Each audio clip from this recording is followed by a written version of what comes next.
Dobré ráno. Vítame vás pri rannom zamyslení podľa knihy Úžasná Božia milosť. Prajeme vám príjemné ráno a požehnaný deň.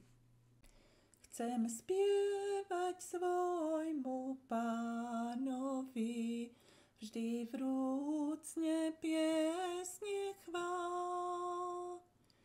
On sám ma našiel, oslovil a pokoj svoj mi dal. 14. apríl. Vytvára nepriateľstvo voči satanovi. A nedávajte miesta diablovi. Efežanom 4. kapitola, verš 27. Satanovo nepriateľstvo voči ľudskej rase je roznietené, pretože skrze Krista sú ľudia predmetom Božej lásky a milosrdenstva. Túži zmariť Boží plán vykúpenia človeka. Vrhnúť na Boha hanbu tým, že poškvrní a znečistí jeho dielo. Chce spôsobiť smútok na nebi a naplniť zem bôľom a spustošením.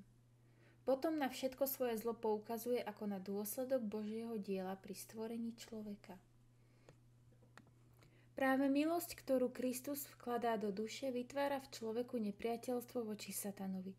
Bez tejto premieňajúcej milosti a obnovujúcej moci by človek zostal zajatcom satana. Služobníkom vždy pripraveným plniť jeho príkazy. Nový princíp v duši však vytvára konflikt tam, kde bol doteraz pokoj. Sila, ktorú Kristus odovzdáva, umožňuje človeku vzdorovať tyranskému a despotickému diablovi. Kto spozoruje, že sa mu hriech protiví, namiesto toho, aby ho miloval, kto odoláva a víťazí nad vášňami, ktoré v ňom vládli, prejavuje pôsobenie princípu, ktorý pochádza z hora od Boha. Satan ako revúci lev hľadá svoju korisť. Skúša svoje úskoky na každom nič netušiacom človeku. Bezpečné útočište je len v Kristovi. Jedine vďaka jeho milosti možno satana úspešne odraziť. Satan nahovára mladým, že veď len tento raz sa môžu oddávať hriechu a nerestiam a potom už nikdy viac. Ale toto jedno oddávanie sa poznačí celý ich život. Ani raz nevstupujte na zakázanú pôdu. V dnešnej dobe, keď sú lákadlá k nemravnosti a korupcii na každej strane, nech sa k nebu vznesie úprimné volanie mladých. Čím si má mladý človek očistiť cestu? Nech sú jeho uši otvorené a jeho srdce naklonené poslúchať pokyny uvedené v odpovedi v Žalme 119:9.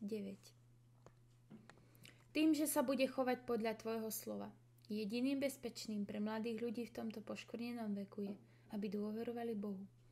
Bez Božej pomoci nebudú schopní ovládať ľudské vášne a chute. V Kristovi je práve táto pomoc potrebná.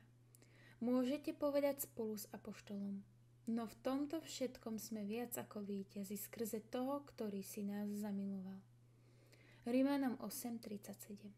Ale krotím svoje telo a podrobujem si ho, aby som azda kým iným kážem, sám nebol zavrhnutý.